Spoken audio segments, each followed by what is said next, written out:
దీదీ మీరు ఉమ్రా చేశారా? దీదీ మీరు హజ్ చేశారా? అని చాలామంది డౌట్స్ అడుగుతున్నారండి. హజ్ ఫరజ్ ఒక్కసారైనా జీవితంలో చేయాలి తప్పకుండా. ఉమ్రా ఎన్ని సార్లైనా చేసుకోవచ్చు. ఇన్‌షాల్లా నాకింకా పిలుపు రాలేదు. పిలుపు వచ్చిద్దని నేను వెయిట్ చేస్తున్నా.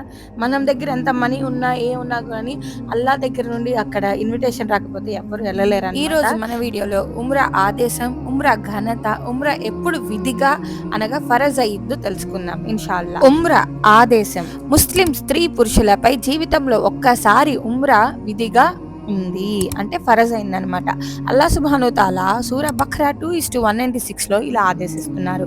మీరు హజ్ ఉమ్రాలు అల్లాహ్ కొరకు పూర్తి చేయండి అని. ఉమ్రా ఘనత తెలుసుకుందాం. అల్లాహ్కు చేరువగా చేసే సత్కార్యాలలో ఘనత గల ఓ కార్యం ఉమ్రా. ప్రవక్త ముహమ్మద్ సల్లల్లాహు అలైహి వసల్లం గారు ఇలా ఆదేశించారు. ఒక ఉమ్రా తర్వాత మరో ఉమ్రా ద్వారా వాటి మధ్యలో జరిగిన పాపాలు తుడిచివేయబడతాయి.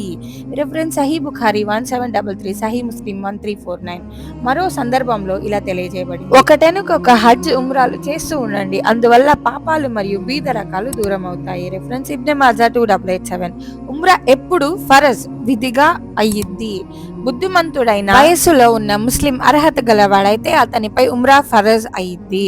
అర్హత అంటే మనిషి తన సంరక్షణలో ఉన్న వారి ఖర్చులు చెల్లించాక అతని వద్ద మక్కా రాను పోను ప్రయాణపు తిండి ఖర్చులు అదనంగా ఉండాలి.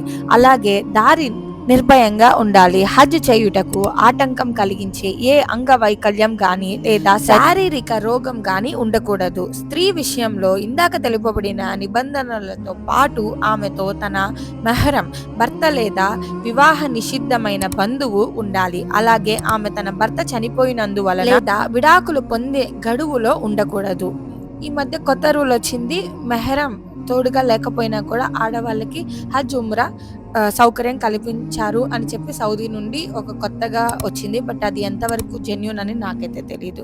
జజాకల్లా ఖైర్. అల్లా సుబ్హానహు తాలా మనందరికీ ఉమ్రా మరియు హజ్ చేసే సౌభాగ్యం కలిగించుగాక. ఆమీన్.